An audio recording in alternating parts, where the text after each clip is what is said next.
Hello दोस्तों, कैसे हो आप सभी। उम्मीद करता हूँ दोस्तों आप सब बहुत अच्छे होंगे। तो दोस्तों आज हमारा लल्लन टॉप सीरीज़ में इलेक्ट्रिकल मशीन का लेक्चर नंबर 3 है, लेक्चर नंबर 6 है सॉरी। तो देखिए आज का पहला क्वेश्चन क्या है। पहला क्वेश्चन दिया है voltage regulation of an alternator may be negative where, मतलब ऑल्टरनेटर का हमारा वोल्टेज रेगुलेशन नेगेटिव कहाँ पर होता है, मतलब किस पावर फैक्टर लोड पर हमारा वोल्टेज रेगुलेशन नेगेटिव होता है। देखिए पहला ऑप्शन दिया है the load power factor is lagging, मतलब नेगेटिव कहाँ पर होता है अगर हमारा पावर फैक्टर लैगिंग है तब। सेकेंड दिया है the load power factor is leading. Third दिया है it is loaded bye it's full load capacity. और फोर्थ दिया है the machine is run at very low power factor, ठीक है, वेरी लो लोड, ठीक है। तो यहाँ पर क्या सही आंसर होगा इसमें हम देखेंगे। तो देखिए वोल्टेज रेगुलेशन अल्टरनेटर का क्या होता है। वोल्टेज रेगुलेशन परसेंटेज लिखता हूँ, परसेंटेज वोल्टेज रेगुलेशन हमारा होता है ये आपका इंटरनल जो आपका जनरेटेड वोल्टेज है नो लोड के टाइम में। No load internal generated voltage, E G naught लिख रहा हूँ इसको, no load internal generated voltage minus जो आपका यहाँ पर टर्मिनल वोल्टेज है फुल लोड पर, ठीक है। देखिए यहाँ पर ये आता है ऑल्टरनेटर के केस में, यहाँ पर आता है वी टी जो आपकी फुल लोड की वोल्टेज है वो। बाकी आपका जो आपका ट्रांसफार्मर है यहाँ पर आता है आपके ई नॉट, ठीक है। लेकिन आपका इसमें ये आता है ऑल्टरनेटर के केस में। तो परसेंटेज के लिए 100 से मल्टीप्लाई कर देंगे। तो वोल्टेज रेगुलेशन क्या आ गया, वोल्टेज रेगुलेशन आ गया हमारा आपका internal generated voltage at no load minus आपका terminal voltage upon terminal voltage into 100 हमने कर रखा है कि इसलिए परसेंटेज में निकले। बाकी वोल्टेज रेगुलेशन क्या होता है, ये हमें इंडिकेट करता है कि हमारा यहाँ पर वोल्टेज हमारा कितना वेरी कर रहा है, मतलब कितना वोल्टेज ड्रॉप हो रहा है। ठीक है, वोल्टेज हमें कितना ड्रॉप आ रहा है, कब वोल्टेज ड्रॉप बताते हैं आपका नो लोड से फुल लोड में, ठीक है। नो लोड से जब हम फुल लोड में जा रहे हैं तो उस टाइम जितना हमारा वोल्टेज में जो ड्रॉप आ रहा है उसको हम बोलते हैं वोल्टेज रेगुलेशन, ठीक है। तो हम चाहते हैं कि हमारा वोल्टेज रेगुलेशन कम से कम हो किसी भी आपकी मशीन के लिए। मतलब कहने का ये है कि वोल्टेज हमारा ड्रॉप नो लोड से फुल लोड में वोल्टेज ड्रॉप बहुत कम हो, मतलब उसमें लॉसेस बहुत कम हो, हम ये चाहते हैं। तो देखिए यहाँ पर क्या होता है, अगर हमारा यहाँ पर आपका लैगिंग लोड है या फिर आपका यूनिटी पावर फैक्टर लोड है, लैगिंग और यूनिटी पावर फैक्टर लोड है, लैगिंग और unity power factor UPF load है। इसके टाइम में क्या होता है, इस टाइम में हम हमेशा हमारा जो वोल्टेज रेगुलेशन आता है, वोल्टेज रेगुलेशन हमारा पॉजिटिव आता है। Voltage regulation must be positive इस टाइम में, ठीक है। यहाँ पर हमेशा हमेशा पॉजिटिव आता है। इसका कहने का मतलब ये है, वोल्टेज रेगुलेशन कहने का मतलब ये है कि जो हमारी टर्मिनल वोल्टेज है, यहाँ पर ये देखिए टर्मिनल वोल्टेज बाद में ये कम होगी ई जी नॉट से, मतलब ई जी नॉट की वैल्यू यहाँ पर ज़्यादा होती है किससे, वी टी से, ठीक है। तो ये होता है हमारा आपका लैगिंग लोड पर या फिर यूनिटी पावर फैक्टर लोड पर, ठीक है। और देखिए अगर यहीं पर हमने लीडिंग लोड लगा, लीडिंग पावर फैक्टर लोड है, leading power factor load, leading power factor के लोड में हमारे यहाँ पर क्या होता है, हमारा वोल्टेज रेगुलेशन हमारा आ जाता है नेगेटिव। सिर्फ एक ही लोड है हमारा ऐसा जिसमें वोल्टेज रेगुलेशन नेगेटिव आता है। नेगेटिव कब आएगा, जब हमारी टर्मिनल वोल्टेज ज़्यादा हो जाएगी, मतलब वी टी की वैल्यू जब ग्रेटर देन टर्मिनल की वैल्यू ज़्यादा हो जाएगी किससे, ई जी नॉट से, वो होता है आपका नेगेटिव वोल्टेज रेगुलेशन। मतलब इस टाइम में क्या कह रहा है, हम जितना जनरेट कर रखा है उससे हमारी ज़्यादा वोल्टेज हमारी यहाँ पर आ रही है आपका वी टी में टर्मिनल वोल्टेज। ये कब होता है, leading power factor. Leading power factor मतलब हमारे जब कैपेसिटर लगा रहता है। लीडिंग कब आता है, जब हमारे सर्किट का बिहेवियर कैपेसिटिव नेचर का होता है तभी लीडिंग आता है। बाकी लैगिंग और यूनिटी पावर फैक्टर आपका ये एल और आर लोड पर आता है। रेजिस्टेंस लोड के लिए यूनिटी पावर फैक्टर और इंडक्टिव लोड के लिए आपका लैगिंग पावर फैक्टर आता है। तो आंसर क्या आ जाएगा इसका, आंसर आ जाएगा आपका leading power factor, answer number B, ठीक है। लोड पावर फैक्टर जब हमारा लीडिंग होगा तभी यहाँ पर हमारा वोल्टेज रेगुलेशन आपका नेगेटिव आएगा। बाकी हर केस में आपका यूनिटी पावर फैक्टर या फिर लैगिंग हो उस टाइम में हमेशा हमारे यहाँ पर पॉजिटिव आएगा, ठीक है। अगला क्वेश्चन देखते हैं। दिया है at lagging load the effect of armature reaction in an alternator is, मतलब लैगिंग पावर फैक्टर के लोड पर आपके आर्मेचर रिएक्शन ऑल्टरनेटर की कैसी होती है। पहला दिया है न्यूट्रलाइजिंग, ये तो कोई आर्मेचर रिएक्शन होती नहीं है ठीक है।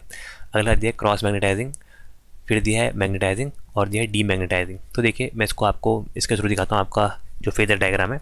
तो देखिए यहाँ पर हमारा होता है इंड्यूस ईएमएफ ई, ठीक है। देन यहाँ से हम लोग दिखाते हैं आपका जो हमारा मेन फ्लक्स है, मेन फील्ड का फ्लक्स फाई एम लिख देता हूँ इसको, ठीक है, कन्फ्यूज मत होइएगा। ये मेन फील्ड का फ्लक्स है फाई एम और ये हमारा इंड्यूस ईएमएफ ई, ठीक है। तो हमारा मेन फ्लक्स का मेन जो फील्ड का फ्लक्स है ये इससे आपका 90 डिग्री अहेड होता है आपका इंड्यूस ईएमएफ से, ठीक है। तो देखिए यहाँ पर क्या है, यहाँ पर हमें दिया है आपका कौन सा लोड लोड दिया हमें, यहाँ पर दिया है आपका लैगिंग लोड। लैगिंग लोड हम चलो प्योरली लैगिंग लोड मान लेते हैं कि प्योर लैगिंग लोड है, मतलब इंडक्टर की है आपका सर्किट में, इंडक्टर सर्किट में। तो हमारा ये देखिए ई से हमारी ये 90 डिग्री लैग करेगा। तो देखिए ई से जो हमारी करंट है वो करंट यहाँ पर 90 डिग्री लैग करेगी ये, ठीक है। तो यहाँ पर जो आया ये हमारा ये है आपका आर्मेचर का करंट आई है, ठीक है। ये आया आर्मेचर का करंट जो आपका इंड्यूस ईएमएफ से 90 डिग्री लैग करता है आपका किस केस में, लैगिंग पावर फैक्टर के केस में। देखिए तो हमारी जो आर्मेचर करंट आई है तो इसका जो पावर फैक्टर होगा वो भी आपका जो आपका इसका फ्लक्स होगा वो भी इसी डायरेक्शन में होगा। ये देखिए ये जो मैंने दिखा रखा है ये इससे ये है आपका फ्लक्स ऑफ आर्मेचर फाई ए, ठीक है। तो देखिए मेन फील्ड का यहाँ की ओर को है और फाई ए यहाँ की ओर को है, मतलब जब हम इनका परिणाम निकालेंगे तो देखिए यहाँ पर क्या आ जाएगा, इतना पार्ट इससे ये वाला माइनस हो जाएगा जो यहाँ की ओर को है ये, ठीक है। तो ये क्या था हमारा, ये फाई ए था, क्योंकि वेक्टर यहाँ पर रोटेट कर सकते हैं तो वेक्टर को हम यहाँ से यहाँ ले आए। तो जो हमारा टोटल यहाँ से फ्लक्स की वैल्यू आई, हमारा फ्लक्स रहा यहाँ से लेकर यहाँ तक का, 1 मिनट। तो ये कि यहाँ पर क्या हुआ, इससे हमारा जो फ्लक्स हो गया वो इतना ही बचा। ये जो मैंने इस कलर से दिखा रखा है ब्लू से, ये आपका रिजल्टेंट फ्लक्स है फाई आर, ठीक है। फाई आर क्या है हमारा, रिजल्टेंट फ्लक्स जो आपका आफ्टर आर्मेचर रिएक्शन आया, ये है आपका फाई आर। तो देखिए क्या था, पहले हमारा मेन फ्लक्स जो था वो था आपका फाई एम ये, ठीक है। इसमें क्या हुआ, जब हमारी लैगिंग पावर फैक्टर लोड में आर्मेचर रिएक्शन हुई तो उससे वोल्टेज से हमारी करंट 90 डिग्री लीड करी। तो आर्मेचर करंट के कारण यहाँ पर आर्मेचर फ्लक्स जनरेट हुआ जो आपका इसके थ्रू आपका फेज आउट था आपका 180 डिग्री, क्योंकि ये इसका मुँह यहाँ की ओर को है, इसका मुँह यहाँ की ओर को है।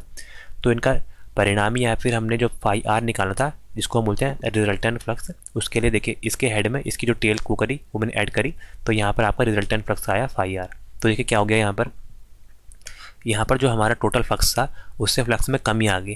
तो फ्लक्स में कमी आने को ही हम बोलते हैं डीमैग्नेटाइजिंग इफेक्ट, मतलब डीमैग्नेटाइज हो गया हो। तो आंसर क्या हो जाएगा, आंसर नंबर डी, डीमैग्नेटाइजिंग, ठीक है। तो देखिए इससे आप इजीली समझ जा रहे होंगे कि कैसे करा मैंने। बाकी आर्मेचर रिएक्शन क्या होती है आपको बता देता हूँ। आर्मेचर रिएक्शन को लिखते हैं हम ए आर से, ये होती है आपकी आर्मेचर रिएक्शन। आर्मेचर रिएक्शन क्या होता है, आपका इफेक्ट पड़ता है किसका, ये देखिए मैंने बताया इफेक्ट ऑफ ये फाई ए क्या है आपका, effect of armature MMF armature flux on main field flux, ठीक है। मतलब मेन फील्ड फ्लक्स में आपका आर्मेचर फ्लक्स का जो इफेक्ट पड़ता है उसको हम बोलते हैं आर्मेचर रिएक्शन, ठीक है। आर्मेचर के कारण जो रिएक्शन होती है वही आर्मेचर रिएक्शन है। यहाँ पर आर्मेचर के जो फ्लक्स है उसका जो इफेक्ट पड़ता है आपका फील्ड में वही आपकी आर्मेचर रिएक्शन होती है, ठीक है। बाकी आर्मेचर रिएक्शन हमारी डिपेंड किस में करती है, ये हमारी डिपेंड करती है आपका मैग्नीट्यूड ऑफ लोड पर। मैग्नीट्यूड ऑफ लोड, हमारा लोड किस टाइप का लगा है, लैगिंग है, लीडिंग है या यूनिटी पावर फैक्टर लोड है, उस पर आपकी ये डिपेंड करती है, ठीक है। इसकी आपको एक चार्ट बना के दिखा देता हूँ, वो आपका हर एक उसके लिए सूटेबल रहेगा कि कैसे इसको हम लोग सॉल्व करते हैं, ठीक है। तो देखिए यहाँ पर आपका पावर फैक्टर आ जाएगा, बाकी ऑल्टरनेटर और यहाँ पर जनरेटर के बारे में, ऑल्टरनेटर और मोटर के बारे में एक्सप्लेन कर दूंगा आपको, ठीक है। तो टोटल यहाँ पर 3 लोड होते हैं, वैसे आप चलो आपको 5 लोड दिखा देता हूँ। एक आपको कोई भी बस लैगिंग लोड के लिए और एक प्योर लैगिंग लोड के लिए, जिसको आप 0 पावर फैक्टर लैगिंग लोड बोलते हैं, उसके लिए भी आपको यहाँ पर 100 कम कर दूंगा क्योंकि एग्ज़ाम में आते ही हैं। तो देखिए इसके बारे में आपको एक्सप्लेन कर देते हैं। देखिए ये आपकी जो टेबल रहेगी ये बहुत इंपॉर्टेंट रहेगी, ठीक है। यहाँ पर लिखते हैं पावर फैक्टर, ठीक है। ये है आपका ऑल्टरनेटर के लिए। ऑल्टरनेटर क्या होता है, सिंक्रोनस जनरेटर, सिंक्रोनस जनरेटर को ही हम ऑल्टरनेटर बोलते हैं। बाकी है आपका सिंक्रोनस मोटर, जो हमारी मोटर यूज़ होती है सिंक्रोनस में वो आपकी सिंक्रोनस मोटर है, ठीक है। तो देखिए पहले हम लेते हैं unity power factor, UPF load, unity power factor load है। देखिए यूनिटी पावर फैक्टर लोड में हमारा क्या होता है, देखिए अगर ऑल्टरनेटर में जिस टाइप का होगा उसका ही उल्टा हमारे सिंक्रोनस मोटर में होगा। देखिए तो यहाँ पर क्या होता है, purely cross magnetising effect, purely cross magnetising, देखिए क्रॉस लिख दिया, और मैग्नेटाइजिंग के लिए मैं MAG लिखूँगा, हमेशा आप याद कर लीजिएगा मैग्नेटाइजिंग। तो देखिए यहाँ पर भी आपका जो आपका सिंक्रोनस मोटर है इसके केस में भी आपका यही होगा, क्योंकि आपका यूपीएफ लोड में दोनों सेम बिहेव करते हैं। प्योरली यहाँ पर क्रॉस मैग्नेटाइजिंग आर्मेचर रिएक्शन होगी, क्रॉस मैग्नेटाइजिंग आर्मेचर रिएक्शन, ठीक है। देन नेक्स्ट हमारा लोड है ZPF 0 power factor lagging load, ठीक है। ये आपका 0 पावर फैक्टर लैगिंग लोड है, मतलब प्योर इंडक्टिव लोड है यहाँ पर, ठीक है। देखिए यहाँ पर क्या होगा, यहाँ पर जो हमारी ऑल्टरनेटर के लिए होगी वो होगी आपकी प्योरली डीमैग्नेटाइजिंग, डीमैग्नेटाइज, इसमें देखिए अभी करा था हमने, क्योंकि प्योरली लैगिंग लोड में यहाँ पर क्या हो रहा था, हमारा फ्लक्स कम हो जा रहा था। और वही आप मोटर के लिए करेंगे तो वहाँ पर क्या हो जाएगा, प्योरली मैग्नेटाइजिंग हो जाएगा, ये प्योरली मैग्नेटाइजिंग। ठीक है, अगला देखते हैं, अगर हम Z P F lagging load कर दें, जेड पी एफ लैग तो कर दिया, जेड पी एफ लीड करते हैं अब, zero power factor leading load. देखिए zero power factor leading load में क्या हो जाएगा, लीडिंग लोड मतलब कैपेसिटर वाला लोड है, तो यहाँ पर ये प्योरली मैग्नेटाइजिंग होगा आपका ऑल्टरनेटर केस में, और आपका इस केस में आपका होगा प्योरली डीमैग्नेटाइजिंग। बस एक याद कर लीजिए तो दूसरा उसका उल्टा हो जाएगा। ठीक है, डीमैग्नेटाइजिंग।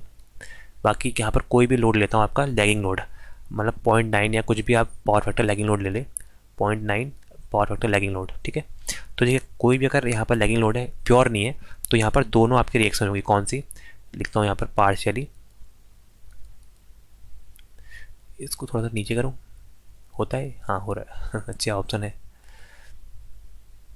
ठीक है, तो देखिए यहाँ पर क्या होगी, एक देखिए पहले जो आपका लैग के कारण क्या हो गया, पार्शियली डीमैग्नेटाइजिंग, पार्शियली डीमैग्नेटाइजिंग होगी लैगिंग के कारण, प्लस क्या होगी इसमें, पार्शियली क्रॉस मैग्नेटाइजिंग, क्योंकि इसमें आर कंपोनेंट भी है।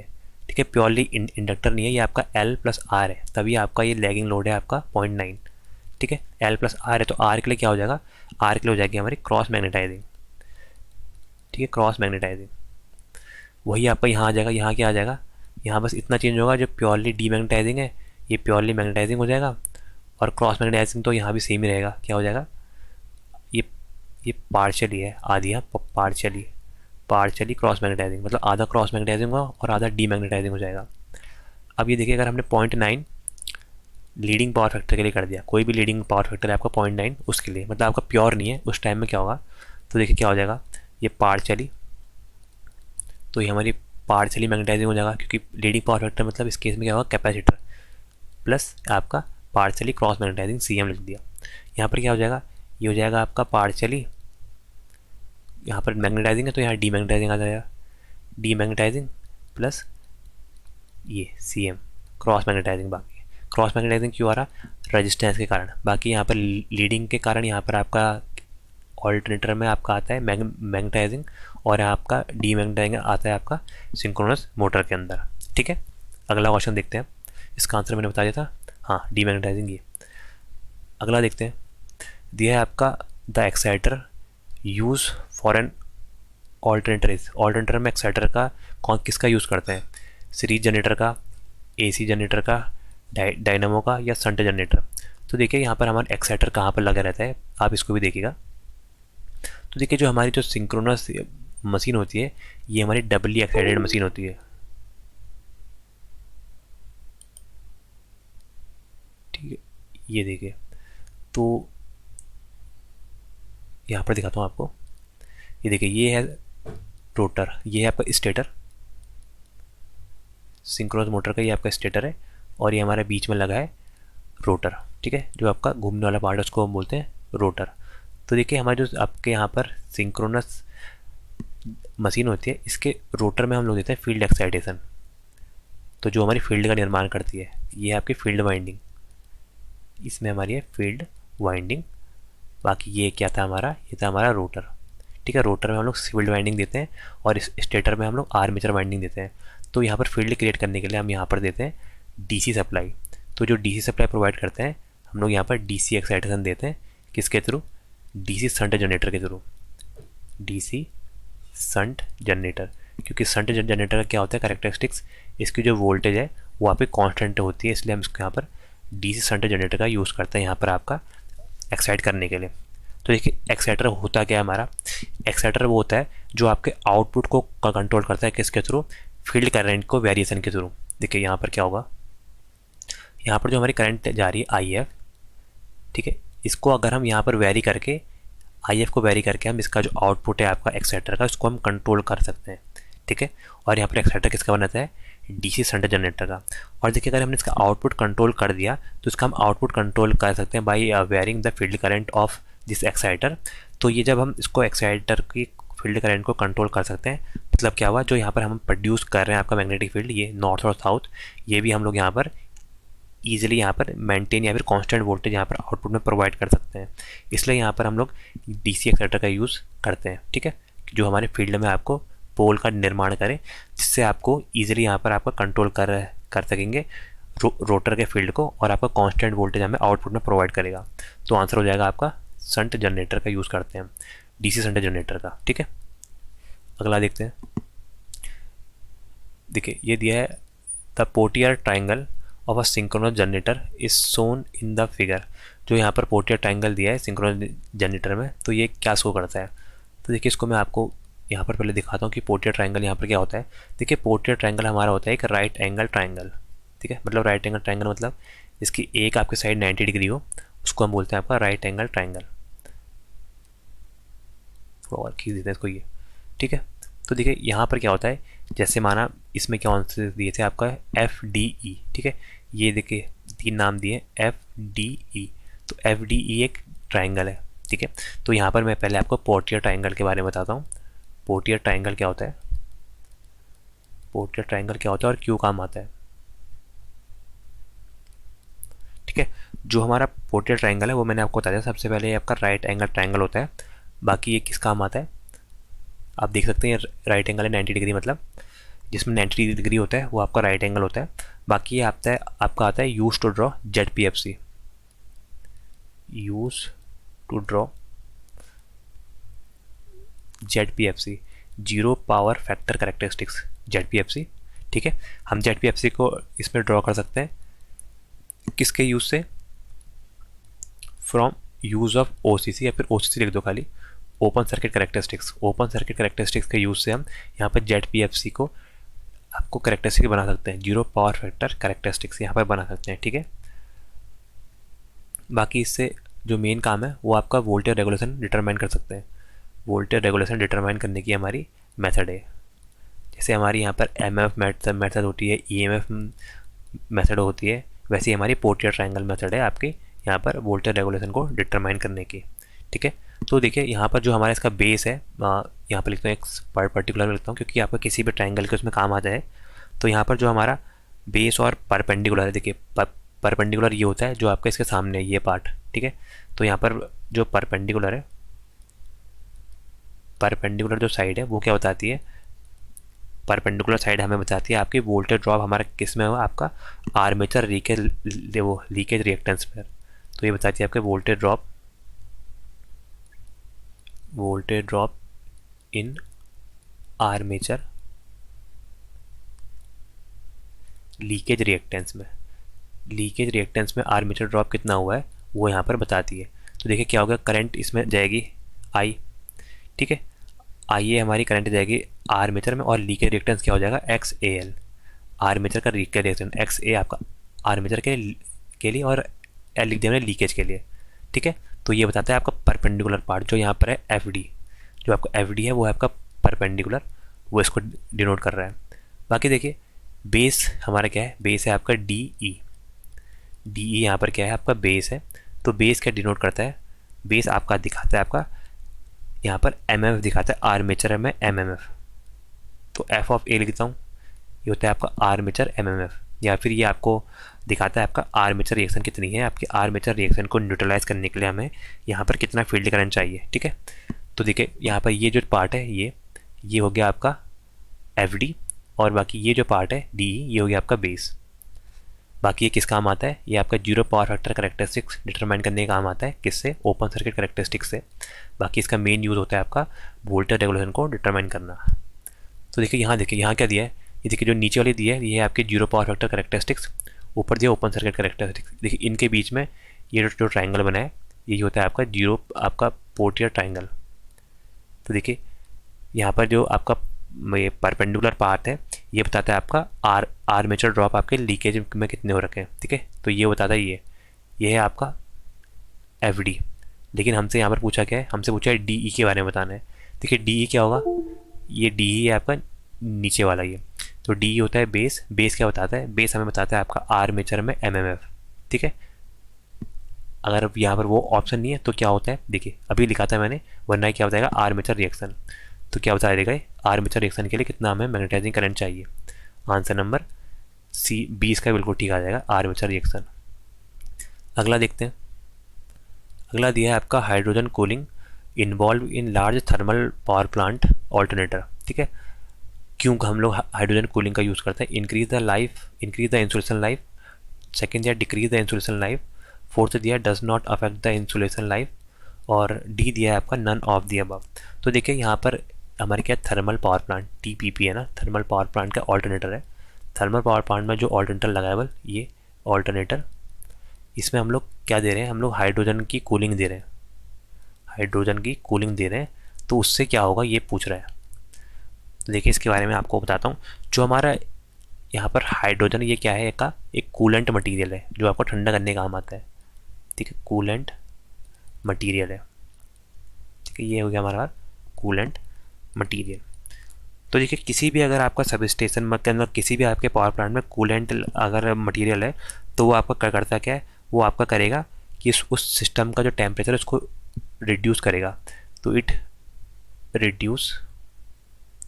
Reduces the temperature of a system. ठीक है, टेम्परेचर ऑफ अ सिस्टम मतलब जो सिस्टम अगर ये जैसे मोटर चल रही है तो वहाँ पर काफ़ी गर्मी पैदा हो जाती है, तो उसी को आपको ठंडा करने के लिए यहाँ पर हम कूलेंट का यूज़ करते हैं। तो एक कूलेंट एक टाइप है हमारा हाइड्रोजन। इसके अलावा SFG वगैरह भी यूज़ हम करते हैं, सल्फर फ्लोरा हाइड्रोक्साइड गैस का यूज़। तो यहाँ पर क्या करता है? Reduce the temperature of the system.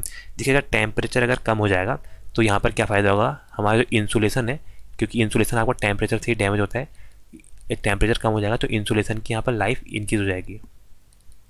ठीक है, लाइफ ऑफ इंसुलेशन इंक्रीजेस।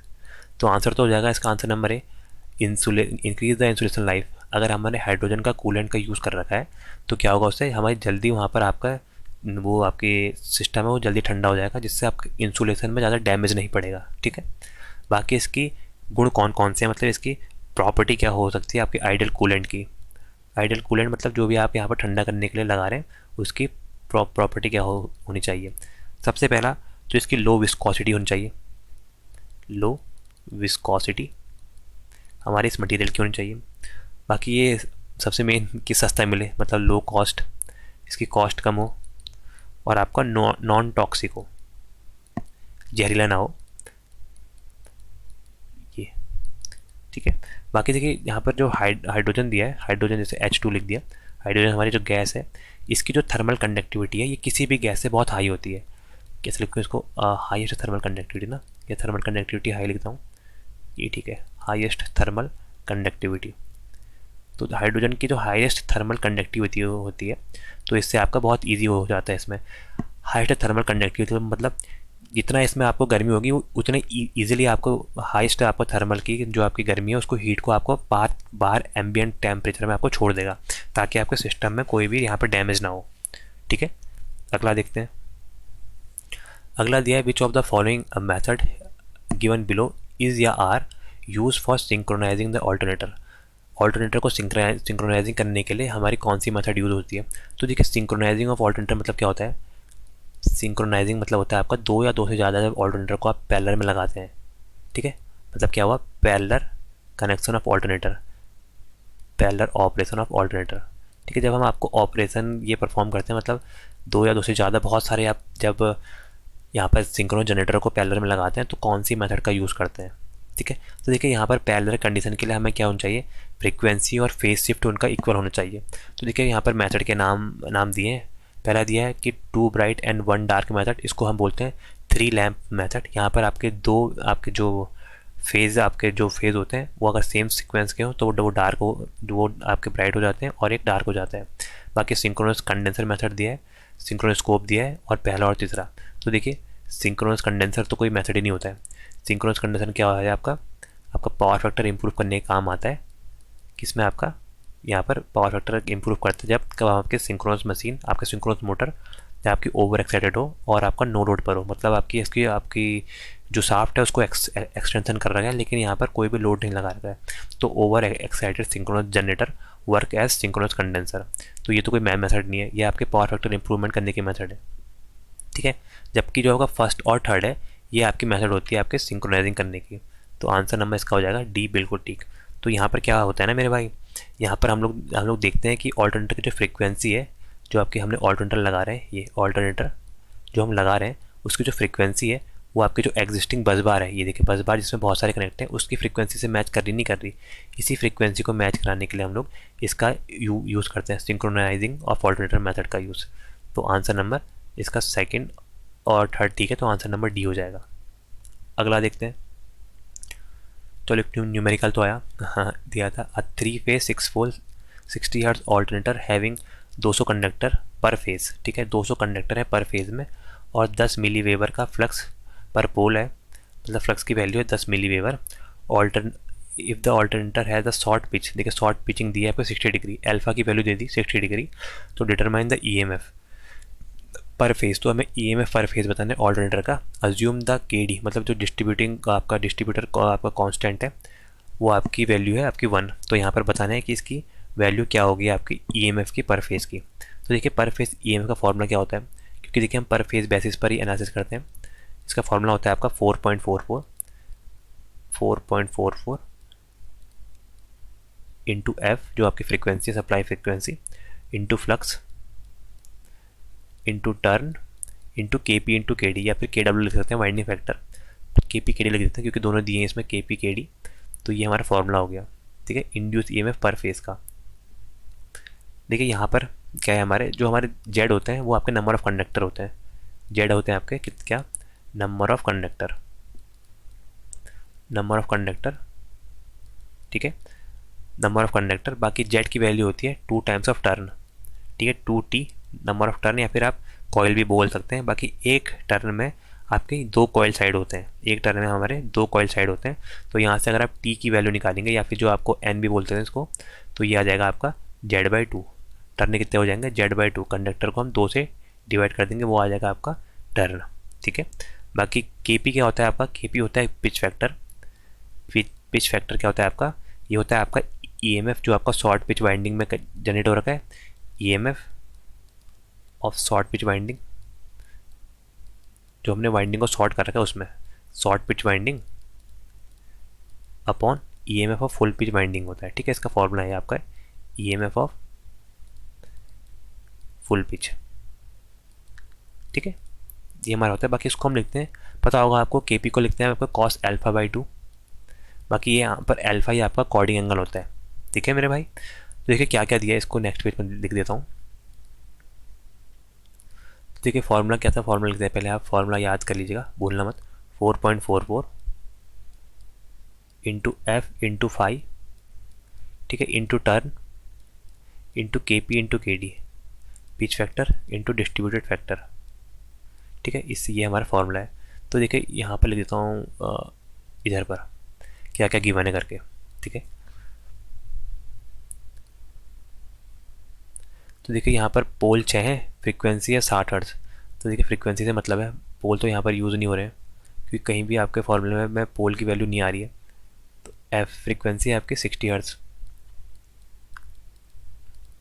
बाकी फ्लक्स देखते हैं, फ्लक्स कितना है। फ्लक्स की वैल्यू आपकी 10 मिली वेबर, 10 इंटू 10⁻⁻3, मिली को हमने -3 लिख दिया तो ये वेबर में आ गई। बाकी यहाँ पर अल्फा की वैल्यू 60 डिग्री, कोडिंग एंगल हमारा है 60 डिग्री। के डी की वैल्यू 1 है, के डी की वैल्यू 1 है। और क्या दिया है मेरे भाई, ये देखिए कंडक्टर दिए, मतलब जेड की वैल्यू दे दी, जेड की वैल्यू दे दी आपकी 200। तो देखिए जेड की वैल्यू 200 दी है, हमें यहाँ पर टर्न निकालना है। तो टर्न क्या हो जाएंगे, टर्न हो जाएंगे कंडक्टर अपॉन 2। तो टोटल कितने टर्न हो जाएंगे, टोटल हमारे पास आ जाएंगे 100 टर्न। बस अब इस वैल्यू, इस फॉर्मूले में वैल्यू पुट कर देते हैं, क्या आएगा 4.44 इंटू फ्रीक्वेंसी है 60, ये हो गया आपका 10 मिली वेबर के लिए 10⁻⁻3, टर्न हो गया आपके 100। और बाकी के डी की वैल्यू नहीं निकाली ना, के डी की वैल्यू निकालता हूँ यहाँ पर। के डी क्या होता है, के डी होता है आपका कॉस अल्फा/2। अल्फा की वैल्यू 60 है, तो कॉस 60/2 क्या हो जाएगा, कॉस 30 डिग्री। ठीक है, 60/2 मतलब कॉस 30 हो जाएगा। कॉस 30 क्या होता है, √3/2। √3/2 को क्या लिख सकते हैं, 0.866। 0.866 आपकी के डी की वैल्यू आ गई। बस पुट कर देते हैं वैल्यू। अब यहाँ पर क्या आएगा, अच्छा अभी यहाँ पर पुट नहीं करी थी मैंने, ये 1 इंटू के डी की वैल्यू क्या है, 0.866। ठीक है। तो देखिए 1 0 और ये 2 0 से ये पूरा कट जाएगा इधर पर, बाकी आगे ये 60 से इधर पर चला चला जाएगा, तो 6 चौको 24। ठीक है, तो ये करीबन 240 से कम आएगा। तो 240 से कम, देखिए एक ही यहाँ आंसर है, आंसर नंबर सी 230.7। तो आंसर आ जाएगा 230.7 वोल्ट। ठीक है, अगला क्वेश्चन देखते हैं। दिया है आपका, if the excitation of one alternator is change during the parallel operation of two alternator. ठीक है, जब हम दो ऑल्टरनेटर को पैरेलल में कर रहे हैं, तो अगर एक की यहाँ पर आपकी एक्साइटेशन चेंज होगी तब क्या होगा, ये पूछ रहा है। तो देखिए पहला दिया है, it cause circulating current and large variation in kilowatt output. Second दिया है, it only cause large variation in kilowatt output without any circulating current. Third दिया है, it cause circulating current and kilowatt output remains approximately constant. Third दिया है, it does not cause any circulating current and variation in kilowatt.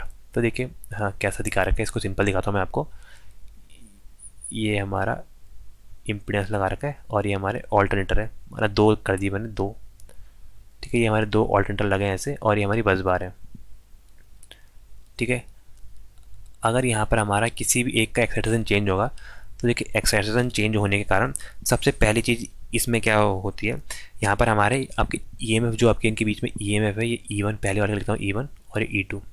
ठीक है, अगर माना किसी एक का यहाँ पर चेंज हुआ, तो उससे क्या होगा, यहाँ पर आपका E1 और E2 के बीच में अगर चेंज हुआ, तो उसके कारण देखिए क्या होगा, एक हमारी करंट फ्लो होगी जिसको हम बोलते हैं सर्कुलेटिंग करंट, जो कैसे फ्लो होगी आपकी E1 माइनस E2। अगर E1 बढ़ा है तो E1 से E2 की ओर को, बाकी इनके दोनों के बीच का इम्पीडेंस। ठीक है, माना इसका Z है और इसका Z है, तो अगर ऐसे फ्लो होगी तो क्या बनेगी, ये 2 टाइम्स ऑफ Z हो जाएगी। ठीक है, तो देखिए सबसे पहला तो यही काम होता है कि एक आपके सर्कुलेटिंग फ्लो हो जाती है आपके सर्किट के अंदर। ठीक है, तो देखिए जिसमें आपका सर्कुलेटिंग करंट है, कॉज ऑफ सर्कुलेटिंग करंट, बिल्कुल आपका कॉजिंग ऑफ सर्कुलेटिंग करंट ये, बाकी तो ये दोनों ऑप्शन गलत हो जाएंगे, सेकंड और फोर्थ। ठीक है, तो यहाँ पर क्या होगा, इसके कारण सबसे पहले हमारे उसमें क्या होगा, एक हमारे यहाँ पर सर्कुलेटिंग करंट फ्लो होगी। बाकी सर्कुलेटिंग करंट जब यहाँ पर फ्लो होगी, तो देखिए यार कैसा होगा, जैसे हमारे यहाँ पर ऑल्टरनेटर 1 में अगर इंक्रीज हो जाएगा, ऑल्टरनेटर 1 की एक्साइटेशन अगर इंक्रीज हो जाएगी और ऑल्टरनेटर 2 की यहाँ पर डिक्रीज हो जाएगी। ठीक है, अगर हमारा पहला केस ये है कि अगर हमारा ऑल्टरनेटर 1 की आपका ये अगर इंक्रीज हो जाएगी, तो क्या होगा, तो देखिए क्या हो जाएगा, हमारा पावर फैक्टर हो जाएगा आपका लैगिंग।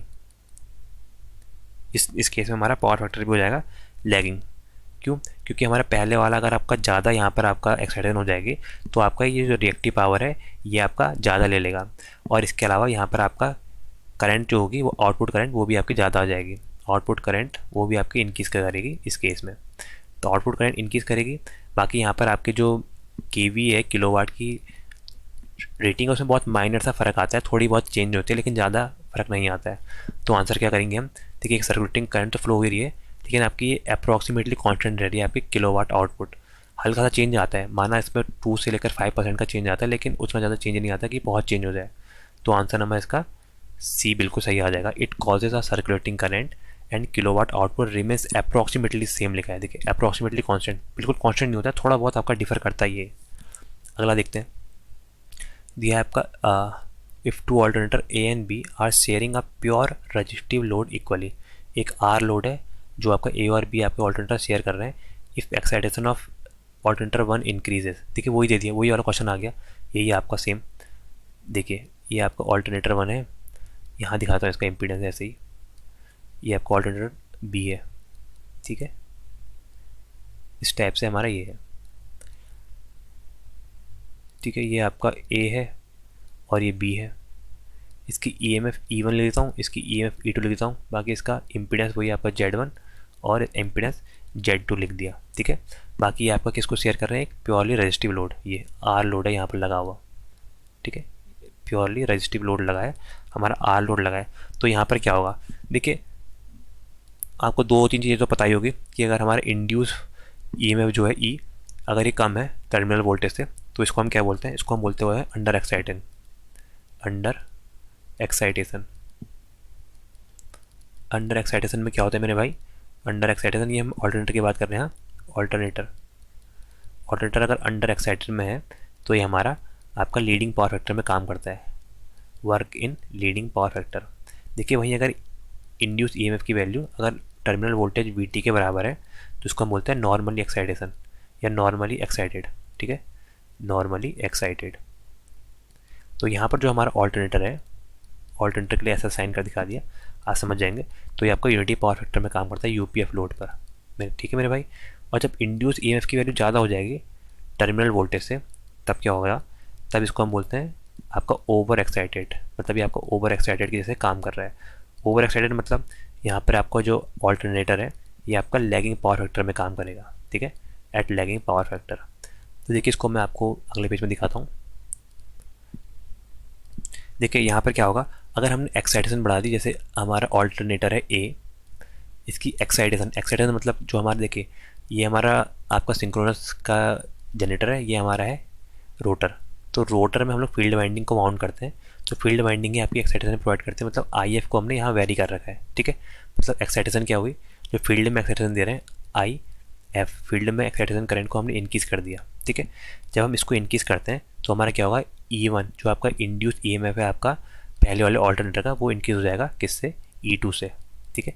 सेकंड वाले से आपका E1 इंक्रीज़ हो जाएगा, तो इससे क्या होगा मेरे भाई, एक सर्कुलेटिंग करंट वहाँ फ्लो होगी, IC सर्कुलेटिंग करंट, जो आपका E1 क्योंकि हाई मैग्नीट्यूड का है, E2 लो मैग्नीट्यूड का है, हाई से लो जाएगी और इनके दोनों का बीच का इम्पीडेंस जो होगा आपका 2 टाइम्स ऑफ जेड। तो यहाँ पर क्या क्या होता है, जब हम लोग यहाँ पर देखिए पहले वाले में हमने फील्ड एक्साइटेशन को इंक्रीज़ करा, व्हेन फील्ड एक्साइटेशन इंक्रीजेज, जब यहाँ पर हम लोग फील्ड एक्साइटेशन इंक्रीज़ करते हैं तो यहाँ पर क्या होगा, हमारी जो टर्मिनल वोल्टेज है, टर्मिनल वोल्टेज डिक्रीज़ हो जाएगी, ठीक है।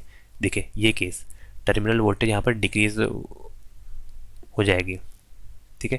यहाँ पर हमारी टर्मिनल वोल्टेज डिक्रीज़ होगी, मतलब यहाँ पर ई की वैल्यू, यहाँ पर ये देखिए ई की वैल्यू ज़्यादा हो जाएगी वीटी से, इंड्यूस ईएमएफ की वैल्यू ज़्यादा हो जाएगी वीटी से, इंड्यूस ईएमएफ की वैल्यू ज़्यादा हो जाएगी वीटी से, मतलब क्या हो जाएगा, ये यहाँ पर आपका लैगिंग पावर फैक्टर में काम करेगा।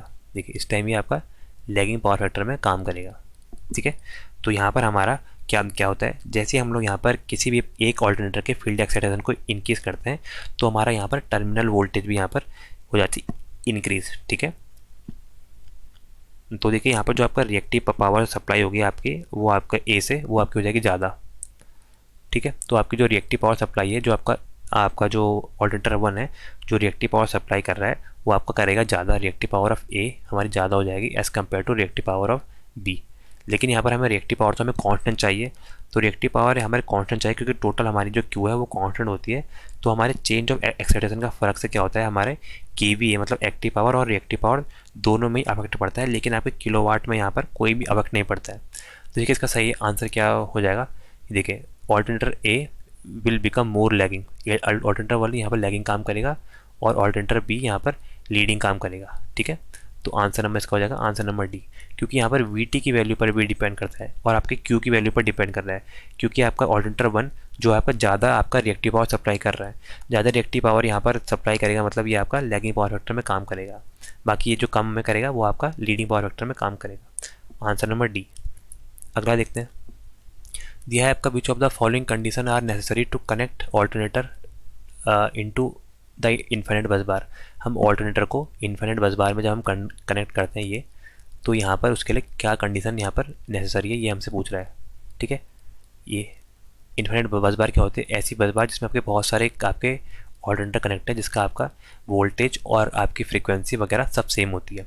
तो देखिए इसके लिए क्या होता है हमारा, इसकी कंडीशन लिखता हूँ यहाँ पर आपकी, इनकी कंडीशन क्या होती है, सबसे पहले कि हमारे यहाँ पर आपकी सेम फ्रीक्वेंसी होनी चाहिए, सेम फ्रीक्वेंसी हमारी होनी चाहिए, जो आपकी बस की फ्रीक्वेंसी है और हमारे जो ऑल्टरनेटर जो हम कनेक्ट कर रहे हैं उसकी फ्रीक्वेंसी शुड भी सेम, ठीक है। अगर ऐसा नहीं होगा तो आपको पता है वापस से सर्कुलेटिंग करंट फ्लो होगी, बाकी इनका इक्वल वोल्टेज होनी चाहिए, वोल्टेज आपकी इक्वल होनी चाहिए, जो आपकी बस की वोल्टेज है उसके साथ इसकी वोल्टेज मैच करनी चाहिए, ठीक है। इसके अलावा जो आपका फेस सीक्वेंस है, आपका इनकमिंग जो आपका ये ऑल्टरनेटर है इसका आपका सेम होना चाहिए, किसके थ्रू, आपका बस के थ्रू, जो आपका बस का सीक्वेंस चल रहा है वही आपका ऑल्टरनेटर का भी सीक्वेंस होना चाहिए। बाकी जो फेज़ एंगल है या लोड एंगल है वो भी आपका सेम होना चाहिए, ठीक है। फेज़ एंगल या लोड एंगल ये आपका सेम होना चाहिए। तो देखिए क्या दिया आपका, सेम टर्मिनल वोल्टेज, बिल्कुल ठीक है। सेम प्राइम मूवर स्पीड नहीं, ये कहाँ आ गया, ये तो मैकेनिकल वाला पार्ट आ गया। सेम फेज सीक्वेंस बिल्कुल ठीक है, सेम फ्रीक्वेंसी बिल्कुल ठीक है। तो 1 2 3, 1 3 4, 1 3 4, आंसर नंबर बी, 1 3 4 इसका सही आंसर आएगा। ठीक है, बाकी देखिए पैरेलल ऑपरेशन हम लोग क्यों करते हैं, ताकि हमारे सिस्टम की जो वो रिलायबिलिटी है वो भी बढ़ जाए, और साथ साथ इसकी वोल्टेज हैंडलिंग कैपेसिटी बढ़ जाए। और क्या होता है इसके साथ, अगर हम पैरेलल में लगा रहे हैं तो हमारा यहाँ पर इफिशियंसी भी हाई हो जाती है। बाकी मेंटेनेंस वगैरह तो बहुत ईजी हो जाता है, क्योंकि पैरेलल में कनेक्ट अगर ये मेंटेनेंस कर रहे हैं तो ये आपका सप्लाई प्रोवाइड कर देगा उस जगह पर। ठीक है, अगला देखते हैं। इफ़ सिंक्रोनस मोटर, देखिए मोटर के आगे यहाँ पर synchronous motor running with fix excitation, synchronous motor में अगर एक्साइटेशन फिक्स है और बोल रहा है कि if the load is increases 3 times then the torque angle become nearly. तो देखिए यहाँ पर टॉर्क एंगल में क्या फ़र्क पड़ेगा। तो देखिए सिंपल सा इसमें एक फॉर्मूला है, वही आपका मेन है। पावर का फॉर्मूला आपका क्या होता है, आपका पावर का फॉर्मूला होता है वो सिंक्रोनस मोटर में वो होता है आपका E F, field excitation voltage into terminal voltage upon access है आपका synchronous reactance into sine of delta. ठीक है, ये हमारा सबसे इंपॉर्टेंट फॉर्मूला है आपका इंडक्शन, आपका सिंक्रोनस मोटर के केस में। P is equal to E F V T upon X S sine delta. यहाँ ई एफ क्या है, ई एफ आपके फील्ड में एक्साइटेशन वोल्टेज है, फील्ड एक्साइटेशन वोल्टेज। ठीक है, वी टी क्या है, जो आपके जो टर्मिनल पर वोल्टेज है वो। ठीक है, इसको हम बोलते हैं टर्मिनल वोल्टेज। एक्सेस है आपके सिंक्रोनस रिएक्टेंस। ठीक है, बाकी जो डेल्टा है यहाँ पर, डेल्टा क्या है आपका, डेल्टा है आपका लोड एंगल। ठीक है, तो यहाँ पर से क्या देखिए इसने कह दिया कि आपका एक्साइटेशन फिक्स कर दी, मतलब एक्साइटेशन फिक्स है और आपका एक्सेस तो किसी भी आपका सिस्टम के लिए फिक्स ही होता है, और वी टी आपकी एक्साइटेशन फिक्स है तो वी टी फिक्स हो जाएगी। तो क्या हो जाएगा, पी है आपका directly proportional to sine of delta. ठीक है, साइन ऑफ डेल्टा। अगर हम लोड को 3 टाइम करते हैं, देखिए अगर हमने लोड यहाँ पर 3 टाइम कर दिया तो ये आपका डायरेक्टली प्रोपोर्शनल है, तो ये भी आपका 3 टाइम हो जाएगा। तो यहाँ पर क्या आ जाएगा, हमारी जो आपका यहाँ पर से टॉर्क एंगल है वो भी आपका 3 टाइम्स हो जाएगा ये। ठीक है, ये आपने 3 टाइम करा तो लोड एंगल इसके प्रोपोर्शनल है, तो आपका लोड एंगल भी यहाँ पर 3 टाइम आ जाता है। ठीक है, तो ये सिंपल फार्मूला बेस है, ये आप फार्मूला याद कर लीजिएगा सिंक्रोनस मोटर के लिए। अगला देखते हैं, ये आपका 3 phase synchronous motor need. 3 phase synchronous motor में क्या चाहिए होती है, 3 फेज AC सप्लाई ओनली, आपका 3 phase AC as well as DC supply, 3 phase AC supply as well as single phase AC supply, और यहाँ पर जो हमें दिया है वो हमें दिया है आपका फोर्थ है आपका DC सप्लाई ओनली। तो इसमें सोचिए कि हमें यहाँ पर कौन सी सप्लाई चाहिए होती है इस केस में। तो देखिए जैसा आपने सुना होगा कि हमारी जो आपकी सिंक्रोनस मोटर होती है ये आपकी डबली एक्साइटेड मोटर होती है। ठीक है, इसको आपको सप्लाई देनी पड़ती है। कौन कौन सी, ये देखिए ये इसका जैसे बाहर वाला पार्ट है जिसको हम बोलते हैं आपका स्टेटर, ये है हमारा स्टेटर जो आपका स्टेशनरी पार्ट होता है, और ये हमारा रोटर। ठीक है, ये हमारा रोटर आपका मूविंग पार्ट होता है जो आपका रोटेट करता है। ठीक है, ये है आपका रोटर। तो देखिए बाहर जो आपका मोटर है, तो मोटर को हम जो आपका स्टेटर है, स्टेटर में हम लोग देंगे 3 फेज सप्लाई, स्टेटर में हम लोग देते हैं 3 फेज AC सप्लाई जो आपका रोटेटिंग मैग्नेटिक फील्ड प्रोवाइड करती है, RMF बनाती है। ठीक है मेरे भाई, देखिए बाकी जो हमारी ये आपका रोटर है, रोटर में पोल जनरेट करने के लिए हम लोग यहाँ पर देते हैं फील्ड वाइंडिंग। ये देखिए फील्ड वाइंडिंग के लिए हम लोग यहाँ देते हैं आपका DC एक्साइटेशन। तो यहाँ पर हम लोग प्रोवाइड करते हैं आपका DC एक्साइटेशन, ताकि इसमें आपका यहाँ पर आपका AC और DC दोनों की ज़रूरत पड़ती है। ठीक है, तो देखिए यहाँ पर क्या हो गया, आपका स्टेटर में तो हमने दिया यहाँ पर आपको कौन सी सप्लाई, AC सप्लाई, और आपने रोटर में दिया हमने DC सप्लाई। तो आंसर तो हो जाएगा आंसर नंबर इसका B, 3 फेज AC सप्लाई और आपका as well as DC supply. तो हमें ये दोनों चाहिए होती है। जहाँ पर हम लोग आपका 3 फेज सप्लाई देते हैं स्टेटर पर, और आपको यहाँ पर DC सप्लाई देते हैं रोटर पर, ताकि आपका फील्ड का निर्माण हो जाए। इसको हम बोलते हैं आपका डबली एक्साइटेड मशीन। और आपकी कांस्टेंट स्पीड में घूमती है, इसका कोई भी लोड के वेरिएशन पे कोई भी दिक्कत नहीं होती। ठीक है, लोड का अगर वेरिएशन होगा फिर भी आपके कांस्टेंट स्पीड में घूमती है, मतलब एक सिंक्रोनस स्पीड इसको हम बोलते हैं NS, उसी स्पीड में घूमती है, जिसका फॉर्मूला होता है आपका 120 × F/P। ठीक है, बाकी ये थोड़ी महंगी आती है इसलिए हम इसका यूज़ ज़्यादा नहीं करते हैं। कि हम इसका यूज़ वहीं करते हैं जहाँ पर हमें आपकी इसकी नीड हो कि आपका इसके ऊपर के पावर हम लोग इसको ईजिली ट्रांसमिट कर सकें। तो हम 50 किलोवाट या उससे ज़्यादा के लोड के लिए हम लोग उसका यूज़ करते हैं। अगला देखते हैं, a doubly excited salient pole motor will have. देखिए वही आपका एक डबली एक्साइटेड सेलियंट पोल की मोटर है, तो उसमें क्या क्या होता है। पहला दिया है रिलक्टेंस टॉर्क, दूसरा दिया है म्यूचुअल टॉर्क, थर्ड दिया है आपका reluctance torque and mutual torque at the same instant, और थर्ड दिया है आपका म्यूचुअल टॉर्क फॉलोड बाई, नहीं sorry, reluctance torque followed by mutual torque. तो देखिए क्या दिया, डबली एक्साइटेड सेलियंट पोल मोटर। देखिए सेलियंट पोल कौन सा कैसा होता है, सेलियंट पोल हम दिखाते हैं इस टाइप से, ये ठीक है, ये हमारा सेलियंट पोल है जो उसका उभरा हुआ भाग होता है, ठीक है, इसको हम बोलते हैं सेलियंट पोल मोटर। इसके बाहर देखिए हमारा ये है स्टेटर, ये हमारे बीच में रोटर है। डबली एक्साइटेड मतलब एक सप्लाई यहाँ आ रही है आपके, एसी सप्लाई ये है, और बाकी रोटर में हम लोग देते हैं आपका डीसी सप्लाई, ये जो अगर फील्ड एक्साइट कर रहे हैं तो ये आपका डबली एक्साइटेड मोटर होगी, प्लस माइनस डी डीसी है, बाकी ये एसी है, ठीक है। तो यहाँ पर क्या होता है, यहाँ पर सबसे पहले हमारे इसमें यहाँ पर दो टॉर्क जनरेट होते हैं। कौन कौन से, एक हमारा होता है इसकी वर्किंग के लिए दो टॉर्क जनरेट होते हैं। पहला होता है electromagnetic torque, electromagnetic torque. Electromagnetic torque के किसके चक्कर में आता है, ये होता है आपका मैग्नेटिक फील्ड के चक्कर में, magnetic field of the stator and rotor. जो आपका स्टेटर और रोटर दोनों का मैग्नेटिक फील्ड है, उसके इंट्रैक्शन के कारण जो यहाँ पर टॉर्क बनता है उसको हम बोलते हैं आपका electromagnetic torque. Electromagnetic torque is the interaction of magnetic field of stator as well as the rotor, ठीक है। जो आपका यहाँ पर ये मैग्नेटिक फील्ड आ रहा है आपका स्टेटर का, माना ये आ गया आपका फाई ए, ठीक है, मैग्नेटिक फील्ड इसका स्टेटर का फाई एस लिख दिया, और जो आपका रोटर का ये आ रहा है, ये आ रहा है आपका फाई आर। तो फाई एस और फाई आर के बीच की जो आपका रिलेशन है, मतलब इनके बीच का जो आपका इंट्रैक्शन है, उसके परिणाम स्वरूप जो हमारा यहाँ पर फील्ड बनता है, उसके कारण जो टॉर्क आता है उसको हम बोलते हैं आपका इलेक्ट्रोमैग्नेटिक टॉर्क। इसको हम बोलते हैं म्यूचुअल टॉर्क, क्योंकि दो के कारण बनता है इसलिए हम इसको बोलते हैं म्यूचुअल टॉर्क, वो हम इसको बोलते हैं, ठीक है। तो देखिए म्यूचुअल तो बिल्कुल होगा ये। इसके अलावा दिया है रिलक्टेंस टॉर्क। देखिए रिलक्टेंस टॉर्क क्या होता है, जैसे हमने यहाँ पर ये दिखा रखा है ना, मैंने ये आपका ऐसे दिखाता हूँ आपको इधर पर, ये आपका स्टेटर है, तो इसको हम मैग्नेटिक मटेरियल का बनाते हैं। तो यहाँ पर देखिए जब हमारे नॉर्थ और साउथ आ रहे हैं, नॉर्थ और साउथ ये ऐसे आ रहे हैं पोल, तो देखिए ये चाहता है कि अपने आप को ऐसे अलाइन करे कि ईजिली यहाँ पर से यहीं पास हो जाए, ठीक है। इसको हम बोलते हैं रिलक्टेंस टॉर्क। जो हमारी फील्ड लाइन है यहाँ पर ईजिली पास हो जाए। देखिए अगर एक यहाँ पर है ये नॉर्थ और एक साउथ यहाँ पर है ऐसे, ठीक है।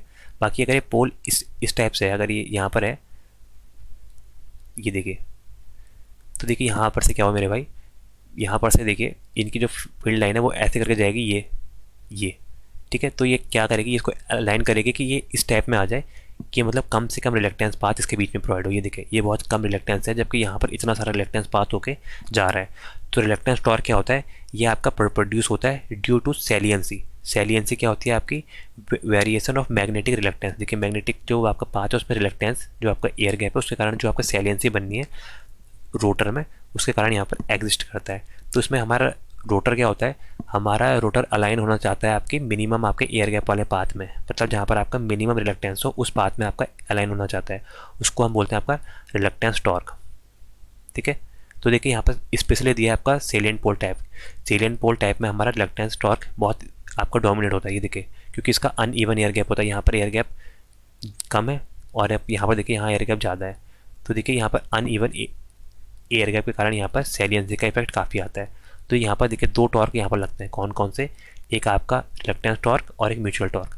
म्यूचुअल टॉर्क तो आपका किसी भी मशीन में लगेगा क्योंकि यही आपका वर्किंग आपका डिफाइन करता है। तो आंसर हो जाएगा सी, ठीक है। ये रिलक्टेंस टॉर्क और म्यूचुअल टॉर्क। आपका रिलक्टेंस टॉर्क क्या है, रिलक्टेंस टॉर्क बहुत टॉर्क है जो आपको रोटर को इस टाइप से अलाइन कराता है कि ताकि उसके अंदर से जो आपका कम से कम आपका रिलक्टेंस वाला पाथ मिले और आपका ईजिली आपका वो रोटर के डायरेक्शन में, आपके मैग्नेटिक फील्ड के डायरेक्शन में रोटर मूव कर जाए, ठीक है। बाकी इलेक्ट्रोमैग्नेटिक टॉर्क क्या होता है, जिसको हम म्यूचुअल टॉर्क बोलते हैं, ये दो टॉर्क का इंट्रैक्शन होता है। जो आपका रोटर में आपका जो आपका स्टेटर का मैग्नेटिक फील्ड टॉर्क, जो आपका स्टेटर का मैग्नेटिक फील्ड बनता है और आपका रोटर का मैग्नेटिक फील्ड बनता है, उसके कारण जो आपका टॉर्क जनरेट होता है उसको हम बोलते हैं म्यूचुअल टॉर्क या इलेक्ट्रोमैग्नेटिक टॉर्क। तो आंसर हो जाएगा आंसर नंबर सी। अगला देखते हैं। अगला क्वेश्चन दिया है आपका, an over excited synchronous generator और no load is known as. तो देखिए मैंने अभी बताया था आपको, ये कहता है सिंक्रोनस कंडेंसर, ठीक है। तो देखिए क्या होता है, आपको यहाँ पर ऐसे कर्व दिखाता हूँ आपको। आपने देखा होगा आपका V curve of a synchronous, V curve कैसे बनता है। ठीक है, तो देखिए वी कर्व के लिए क्या करते हैं, यहाँ पर हम आर्मेचर करंट लेते हैं और यहाँ पर फील्ड करंट लेते हैं। ठीक है, ये होता है हमारा नॉमिनल एक्साइटेशन, ऐसे करके दिखा देते हैं, ये हमारा नॉर्मल एक्साइटेशन है। तो वी कर्व आपका नाम से समझ सकते हैं, ये वी शेप का होता है। ठीक है, इस टाइप के हमारे शेप का हमारा वी कर्व होता है ये। ठीक है, तो ये हमारा जो ये वाला पार्ट है, ये बीच वाला, इसको हम बोलते हैं नॉमिनल एक्साइटेशन। इसके ऊपर का यहाँ को जाओगे तो ये होता है ओवर एक्साइटेशन। तो देखिए जब हमारी इंडक्शन मोटर ओवर एक्साइटेशन में होते हैं, ये वाला पार्ट है, एक मिनट ये कलर लेते हैं, ये ठीक है, ये वाला पार्ट है जब ओवर एक्साइटेशन। इस वाले पार्ट में क्या होगा, इस वाले पार्ट में अगर हमने लोड नहीं दिया है तो over excited synchronous motor work as synchronous condenser.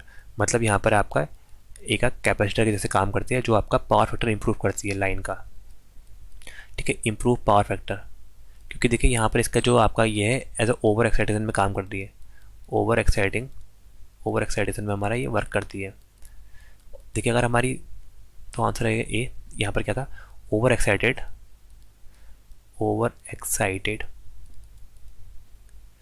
Synchronous motor at no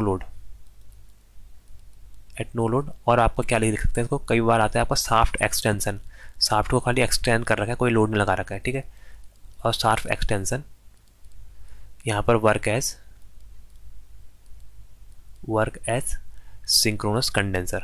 ठीक है, सिंक्रोनस कंडेंसर मतलब आप समझ सकते हैं कैपेसिटर होता है, सिंक्रोनस कंडेंसर वो होता है जो आपका सिंक्रोनस मशीन के थ्रू, सिंक्रोनस मोटर के थ्रू बना रहता है। तो आंसर नंबर हो जाएगा, answer number A, synchronous condenser. अगला देखते हैं, ये आपका which of the following does the back EMF setup in the stator of a synchronous motor depend. ठीक है, जो हमारा आपका यहाँ पर बैक ईएमएफ बनता है आपका सिंक्रोनस मोटर पर, वो किस पे डिपेंड करता है। पहला ऑप्शन दिया है आपकी रोटर की स्पीड पर, सेकंड दिया है आपका रोटर एक्साइटेशन पर, थर्ड दिया है आपका कपलिंग एंगल पर। तो यहाँ पर बताना है कौन सा विच of the following is correct, हमें करेक्ट बताना है, करेक्ट कौन सा होगा। तो देखिए यहाँ पर हमारा ये किस में डिपेंड करेगा। तो देखिए आप स्पीड तो पता है आपको क्या होते हैं, स्पीड ई बी। अगर हम बैक ईएमएफ के हिसाब से देखें स्पीड क्या होता है, speed is directly proportional to phi into omega. ठीक है, ये हमारे स्पीड का फॉर्मूला होता है। बाकी देखिए यहाँ पर क्या होगा, यहाँ पर ओमेगा या स्पीड बोल सकते हैं। बाकी देखिए सिंक्रोनस मशीन है, सिंक्रोनस मोटर है, तो नाम से समझ सकते हैं सिंक्रोनस मोटर एक कांस्टेंट स्पीड में चलेगी, तो स्पीड का तो कोई फ़र्क नहीं आएगा, क्योंकि एन आर की स्पीड क्या होगी, कांस्टेंट होगी, जो आपकी always equal to N S होगी, सिंक्रोनस स्पीड के बराबर, जिसका वैल्यू क्या होती है 120 F/P। ठीक है, तो पहला जो कैंसिल होगा कि रोटर स्पीड का कोई फ़र्क नहीं पड़ेगा, क्योंकि सिंक्रोनस मोटर एक कांस्टेंट स्पीड में चलेगी, तो यहाँ पर कोई फ़र्क नहीं पड़ेगा। बाकी दिया है आपका रोटर एक्साइटेशन, तो देखिए बिल्कुल यहाँ पर आंसर हो जाएगा रोटर एक्साइटेशन। इसका यहाँ पर बहुत फ़र्क पड़ता है, कैसे, क्योंकि जो हमारा बैक ईएमएफ है ई बी, वो डायरेक्टली प्रोपोर्शनल है इससे, देखिए किसके प्रोपोर्शनल है, वो फाई के, मतलब फ्लक्स के प्रोपोर्शनल है यहाँ पर से। और देखिए फ्लक्स कैसे बनना है, फ्लक्स यहाँ पर बनता है आपका फील्ड वाइंडिंग से, फील्ड वाइंडिंग का जो आपका वो होता है, वो आपका फ्लक्स के निर्माण करता है। और फील्ड वाइंडिंग के लिए कहाँ से आता है आपका ईएफ, ईएफ जो होता है आपका, वो होता है आपका एक्साइटिंग वोल्टेज, उसको हम बोलते हैं आपका DC exciting voltage, DC excitation. और ये कहाँ देते हैं हम लोग, ये हम देते हैं रोटर पर। ठीक है, ये मैंने अभी आपको दिखाया भी था, आप दोबारा देख लीजिए। ये हमारा है स्टेटर और ये हमारा रोटर है। ठीक है, तो रोटर में हम यहाँ पर क्या देते हैं, ये रोटर में फील्ड होता है और फील्ड में एक्साइटेशन देते हैं हम डीसी। ठीक है, ये डीसी एक्साइटेशन देते हैं, इसके कारण यहाँ पर क्या होता है, हमारा करंट फ्लो होता है, ये आई एफ, हमारे फील्ड में करंट फ्लो है आई एफ, जिसके कारण एक फ्लक्स फ्लो होता है, फ्लक्स क्रिएट होता है, उसको बोलते हैं फाई एफ। यही आपका फील्ड फ्लक्स होता है, जो आपका कारण बनता है आपका बैक ईएमएफ का, क्योंकि E B is directly proportional to phi. इसलिए यहाँ पर देखिए इसका सही आंसर क्या हो जाएगा, रोटर एक्साइटेशन। बाकी देखिए कपलिंग एंगल या फिर लोड एंगल का इसमें फ़र्क नहीं पड़ता, ये आपका सिर्फ पावर फैक्टर डिटरमाइन करने का काम आता है। तो आंसर क्या आ जाएगा, आंसर नंबर 2 ओनली, ये देखिए। ठीक है, अगला देखिए, ये आपका which of the following method are use to start the synchronous motor. Synchronous motor को स्टार्ट करने के लिए कौन सी मेथड यूज़ करते हैं। देखिए सिंक्रोनस मोटर क्या होती है, आपकी डबली एक्साइटेड मोटर है ये। ठीक है, डबली एक्साइटेड मोटर आपकी सेल्फ स्टार्टिंग नहीं होती है, तो इसको स्टार्ट करने के लिए हम एक बाहर से आपकी बाहर से आपका एक व्यवस्था बनाते हैं मोटर की, जो आपको इसको स्टार्ट करे। ठीक है, तो ऑप्शन दिया आपका पोनी मोटर, पोनी मोटर क्या होती है? एक हमारी छोटी आपकी रेटिंग की मोटर जो आपको इसको स्टार्ट करे, तो ये तो बिल्कुल ठीक है। अगला दिया है यूज द डैम्पर वाइंडिंग। बिल्कुल देखिए, हम डैम्पर वाइंडिंग को स्टेटर आपका सिंक्रोनस मोटर में हम लोग यूज़ करते हैं ताकि एक तो पहले हंटिंग कम करे, मतलब जो वाइब्रेशन आ रहे हैं वो कम करे, और साथ ही साथ ये आपका स्टार्टिंग टॉर्क में हमें प्रोवाइड करे, जिसको हम बोलते हैं टी डैम्प, डैम्पिंग टॉर्क प्रोवाइड करता है, जिसके कारण हमारी यहाँ पर जो आपकी मोटर बनती है वो सेल्फ स्टार्टिंग बनती है। थर्ड दिया है by use of DC machine coupled with synchronous motor. बिल्कुल ठीक है, डीसी मशीन का तो हमने पढ़ाई है यहाँ पर, क्योंकि हम लोग डीसी एक्साइटेशन देते हैं, तो यहाँ पर हम लोग स्मॉल डीसी मशीन का यूज़ करके भी हम लोग इसको एक्साइटेड कर सकते हैं। ठीक है, तो तीनों सही हो जाएंगे, तीनों सही हो जाएंगे। आंसर नंबर डी, ए, बी, सी इसका तीनों सही है। ठीक है, यहाँ पर पोनी मोटर क्या होती है? एक हमारी एक आपकी एक ऐसी ऑक्सिलरी मोटर होती है जो आपकी इसकी मोटर की स्पीड को सिंक्रोनस स्पीड के पास लेके जाती है। बाकी डैम्पर वाइंडिंग मैंने आपको वो बता दिया आपकी, क्योंकि ये आपकी यहाँ पर ये आपका मोटर को सेल्फ स्टार्टिंग करने के काम आते हैं, क्योंकि मोटर शुरुआत में यहाँ पर एज एन इंडक्शन मशीन काम करती है और आपका पुल करती है आपको सिंक्रोनिज्म में आपका डैम्पर वाइंडिंग के थ्रू। ठीक है, तो अगला देखते हैं। अगला दिया है आपका when an over excited synchronous motor is connected to an infinite bus, if the field excitation is decrease then the armature current will be. देखिए क्या दिया, ओवर एक्साइटेड हमारी सिंक्रोनस मोटर है, कनेक्ट है किससे? इनफाइनाइट बस से, इनफाइनाइट बस बार से। अगर फील्ड करंट को हमने डिक्रीज कर दिया तो क्या होगा? यहाँ पर आर्मेचर करंट के साथ बढ़ेगी, कम होगी, पहले बढ़ेगी अप टू नॉर्मल, देन कम हो जाएगी, या पहले आपके नॉर्मल तक का अच्छा पहले घटेगी लिखा है, देन बढ़ेगी, इसमें देखा है पहले इंक्रीज होगी देन घटेगी। तो देखिए क्या होगा, देखिए सिंपल है, आप इसमें दिमाग लगाना है, आपने कौन सा कर्व देखना है? आपने वी कर्व देखना है, V curve of a synchronous motor. तो देखिए ये होता है आपका वी कर्व। ठीक है, वी कर्व किस किस के बीच में ड्रॉ करते हैं मेरे भाई? वी कर्व हम लोग आपको ड्रॉ करते हैं आर्मेचर करंट आई ए और आपका फील्ड करंट आई एफ, इसको हम बोलते हैं फील्ड एक्साइटेशन। ठीक है, इसके बीच में हमारा ड्रॉ होता है। तो देखिए ये किस टाइप से ड्रॉ होता है? देखिए ये हमारा होता है इस टाइप से, ये हमारे वी शेप का होता है ये। ठीक है, तो देखिए ये जो पॉइंट है ये है आपका नॉमिनल पॉइंट, जब आपका नॉमिनल एक्साइटेशन है, ये आपका एन लिख दिया, एन ई नॉमिनल एक्साइटेशन। इसके ऊपर का आता है यहाँ से इधर को, ये आपका ओवर एक्साइटेशन ओ सी, ओवर एक्साइटेशन, और ये है यू सी अंडर एक्साइटेशन। ठीक है, तो ये मैंने आपको यहाँ पर दिखा दिया। ठीक है, क्या बोला है आपको? ओवर एक्साइटेड सिंक्रोनस मोटर है। ओवर एक्साइटेड का मतलब मेरे भाई, ओवर एक्साइटेड का मतलब ये वाला पार्ट है, ये इस वाले पार्ट की बात कर रहे हैं ये। ठीक है, ये आपका ओवर एक्साइटेड सिंक्रोनस मोटर है। क्या बोल रहा, जब हमने फील्ड की करंट को कम करा, ये हमारा इस डायरेक्शन में थी फील्ड की करंट, ये हमारी फील्ड की करंट थी, ये हमने कम करा। देखिए पहले यहाँ थी, हमने इसको कम करा, यहाँ ले आए, यहाँ ले आए, यहाँ ले आए, यहाँ, ऐसे करके हम कम कर रहे हैं। ठीक है, तो कह रहा है कि जब हमने फील्ड की करंट को आई एफ को कम करा तो क्या होगा? देखिए पहले करंट हाई थी, ये हमारी करंट है, ये पहले यहाँ थी, देन देखिए करंट यहाँ पर कम हो रही है। देखिए पहले इतनी थी तो करंट क्या हो रही है? पहले डिक्रीज़ हो रही है। देखिए पहले यहाँ तक का डिक्रीज़ हो जाएगी, ये पूरी इतनी तक का डिक्रीज़ होती है भाई, ये देखिए यहाँ से डिक्रीज़ होती है भाई। ये नॉमिनल एक्साइटेशन जहाँ पर है, नॉमिनल एक्साइटेशन के बाद क्या हुई? हमारी करंट इंक्रीज़ हो रही है। तो क्या आंसर हो जाएगा? पहले डिक्रीज़ हो रही है, फर्स्ट डिक्रीज़ देन इंक्रीज़। तो क्या आ जाएगा? Answer number C, first decrease up to normal excitation और देन यहाँ पर इंक्रीज़। ठीक है, तो देखिए ओवर एक्साइटेशन के कारण ये हुआ था। तो देखिए पहले अब जो आई एफ कम करा, मतलब यहाँ को आए, तो क्या हुआ? ये जो हमारी आर्मेचर करंट है ये कम हुई और नॉर्मल एक्साइटेशन तक का कम होते रही। फिर एक पॉइंट जो हमारा नॉर्मल एक्साइटेशन है, इसके बाद हमारी ये आपका इंक्रीज़ करना स्टार्ट करी है। ठीक है, ये आपने तो वापस से इंक्रीज़ करना स्टार्ट हुई। तो आंसर नंबर सी। अगला देखते हैं। अगला दिया है if the speed of a synchronous motor is 160 RPM, 160 RPM है आपके सिंक्रोनस मोटर की speed. If the number of pole, तो हमें नंबर ऑफ पोल और फ्रीक्वेंसी बतानी क्या होगी। देखिए क्या दे रखा है हमें, N S is equal to 120 F by P. N S की वैल्यू दे रही है आपकी 160। ठीक है, ज़्यादा बड़ा हो रहा है ना मोटा, ठीक है थोड़ा कम करता हूँ। तो क्या होता है आपका एन एस की वैल्यू क्या होती है? N S is equal to 120 F upon P. ठीक है, तो यहाँ से एन एस की वैल्यू पुट करते हैं 160, ये कितना आ जाएगा? 120 इंटू एफ अपॉन पी। ठीक है, ये जीरो से जीरो कट गया। बाकी देखिए यहाँ पर 4 तियाँ 12, 4 चक्को 16, तो ये क्या आ जाएगा? ये यहाँ से आ जाएगा आपका 4/3 is equal to F by P. तो एफ की वैल्यू जब आपकी 3 हर्ट्ज़ है तब हमारे पोल 4 हैं। तो देखिए आपको पता है कि पोल आपके हमेशा यहाँ पर पेयर में होते हैं, ठीक है। तो देखिए ऑप्शन के हिसाब से मिलाते हैं। 20 नहीं बन सकता है इससे, 20 और 50 नहीं बन सकता। देखिए आंसर नंबर, देखिए पोल यहाँ आंसर नंबर बी बिल्कुल ठीक आ जाएगा। कैसे? देखिए आप यहाँ पर अगर इसको हम 10 से मल्टीप्लाई करेंगे ये, और इसको भी 10 से मल्टीप्लाई करेंगे इक्वेशन को बैलेंस करने में, तो फ्रीक्वेंसी क्या आ जाएगी? फ्रीक्वेंसी आ गई आपकी 40 हर्ट्ज़। बाकी पी की वैल्यू क्या आ जाएगी? पोल आ जाएंगे आपके 30 पोल, ठीक है, 30 पोल। और ये तो 30 पोल और 40 हर्ट्ज़ बिल्कुल सही आ जाएगा। बाकी यहाँ से आप वेरीफाई भी कर सकते हैं, रीवेरीफाई।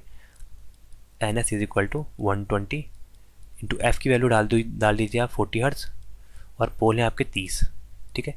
तो देखिए ये 0 से 0 कट गया, 3 चक्को 12, 4 आ गया, और 4 चक्को 16, 160 RPM। देखिए वही वैल्यू आ गई ये, ठीक है। तो क्या आ जाएगा आंसर? Answer number B. अगला क्वेश्चन देखते हैं। अगला क्वेश्चन दिया है the air gap in a salient pole synchronous motor is, ठीक है। हमारा जो एयर गैप होता है आपका सेलिएंट पोल सिंक्रोनस मोटर में, वो कैसा होता है? Least at the centre of pole and increases while moving away from the centre. Second दिया है maximum at centre of the pole. Third दिया है आपका maximum at the centre and decreases while moving from centre. Fourth दिया है आपको uniform. तो देखिए ये जो सिंपल सा क्वेश्चन है, मैं आपको इसका डायग्राम बना के दिखाता हूँ, आप समझ जाएंगे, ठीक है। देखिए पहले मैं आपको ये दिखाता हूँ आपको बाहर पर, ये इसका बाहर का कवर है आपका, ये स्टेटर। स्टेटर के अंदर हमारा क्या होता है? स्टेटर के अंदर होता है हमारा रोटर, और रोटर किस टाइप का? सेलिएंट पोल। सेलिएंट पोल टाइप का मतलब रोटर है इस टाइप का। एक मिनट, ये कहाँ गया? सेलिएंट पोल का रोटर है, वो होता है इस टाइप से, ये, ठीक है, ये उभरा हुआ होता है ये हमारा सेलिएंट पोल का रोटर है। ठीक है, तो देखिए सेलिएंट पोल का रोटर में क्या करते हैं, ये हमारा बाहर वाला पार्ट क्या है? ये आपका स्टेटर, और ये अंदर वाला पार्ट है, ये आपका रोटर। तो देखिए इसमें क्या होता है? आपका अनइवन एयर गैप होता है। तो देखिए यहाँ पर देखिए मेरे भाई, इससे दिखाता हूँ। तो देखिए जो आपका सेंटर है, जब आपका रोटर का जो सेंटर है सेलिएंट पोल के, इसमें देखिए यहाँ पर आपका मिनिमम आपका एयर गैप होता है। बाकी जैसे आप बढ़ोगे आगे एयर गैप ज़्यादा होता रहेगा, ये ठीक है, ऐसे करके हमारा एयर गैप ज़्यादा होता रहेगा। देन इसके बाद सेंटर के बाद फिर से एयर गैप कम होते रहेगा ये, ठीक है। तो यहाँ पर आपका क्या होता है? जो आपका सबसे कम एयर गैप कहाँ पर होता है? हमारा सबसे कम एयर गैप होता है आपका सेंटर ऑफ पोल के बीचों बीच। देखिए क्योंकि पोल इस टाइप का बना रहता है ये, ठीक है, और बाकी ये इसका आउटर कवर होता है ऐसे। तो सबसे कम होता है यहाँ पर, इसके बाद धीरे धीरे बढ़ते रहता है ये, ठीक है। तो सबसे कम होता है आपका सेंटर पर, पोल के सेंटर पर, और आपके इंक्रीज करता है जब हम आपके सेंटर से अवे जाते हैं। तो आंसर नंबर इसका ए बिल्कुल ठीक हो जाएगा। बिल्कुल सिंपल कॉन्सेप्ट बेस्ड क्वेश्चन था। अगला देखते हैं। अगला दिया है synchronous motor is found more economical over a load. देखिए मैंने आपको पहले कहा था कि सिंक्रोनस मोटर को हम लोग आपको कॉमन मोटर की जैसे जो आपकी इंडक्शन मोटर घर में यूज़ करते हैं, जो आपके पंप में पानी चढ़ाते हैं ना टैंकी में, उसकी तरह यूज़ नहीं कर सकते। हाँ लेकिन उसकी तरह यूज़ कर सकते हैं, लेकिन बहुत महंगी होती है। तो देखिए सिंक्रोनस मोटर क्या होती है? ये आपकी बहुत कॉस्टलियर होती है। सबसे पहले तो ये है कॉस्टलियर, COSTLIER, कॉस्टलियर होती है, ठीक है। देन ये क्या होती है? इसमें आपको रिक्वायर होती है आपकी एक्साइटेशन की, रिक्वायर फील्ड एक्साइटेशन, मतलब ये आपकी डब्ल्यू एक्साइटेड होती है, तो हमें फील्ड एक्साइटेशन की यहाँ पर नीड होती है। बाकी आपको पता है आपको सेल्फ स्टार्टेड भी नहीं होती है, तो नॉट सेल्फ स्टार्टेड, ठीक है। ये सब चीज़ें इसमें दिक्कत होती है, लेकिन इसका फ़ायदा क्या होता है? देखिए इसकी इफ़िशियंसी है ना बहुत हाई होती है, इफ़िशियंसी इसकी बहुत हाई होती है। बाकी कॉन्स्टेंट स्पीड में वर्क करती है। एन एस की वैल्यू आपकी कॉन्स्टेंट होती है यहाँ पर, NS = NR अप्रॉक्सीमेटली, ठीक है। बाकी यहाँ पर जो पावर फैक्टर प्रोवाइड करती है, बहुत हाई पावर फैक्टर प्रोवाइड करती है, ठीक है। और अगर ये यूज़ करेंगे तो आपकी लो ऑपरेटिंग कॉस्ट आती है इसकी, ठीक है। ऑपरेटिंग कॉस्ट भी बहुत कम होती है इस मशीन की, लो ऑपरेटिंग कॉस्ट। इसके साथ साथ ये सब हमारा कब काम आएगा? जब हमारा लोड आपका 45 किलोवाट से ऊपर हो, 45 किलोवाट या 60 किलोवाट से ऊपर हो, तभी आपका ये बेनिफिशियल है, मतलब तभी हमारी इकोनॉमिकल होती है। तो आंसर क्या आ जाएगा? 45। अच्छा आंसर दिया है 50 के आसपास। तो देखिए आप यही याद कर लीजिएगा, 50 किलोवाट के ऊपर की हमारी मशीन के लिए हम लोग यहाँ पर सिंक्रोनस मोटर का यूज़ करते हैं, उससे कम के लिए यहाँ पर इकोनॉमिकल नहीं होती है। ठीक है, तो उम्मीद करता हूँ दोस्तों आपको वीडियो पसंद आ रही होगी। Thank you so much.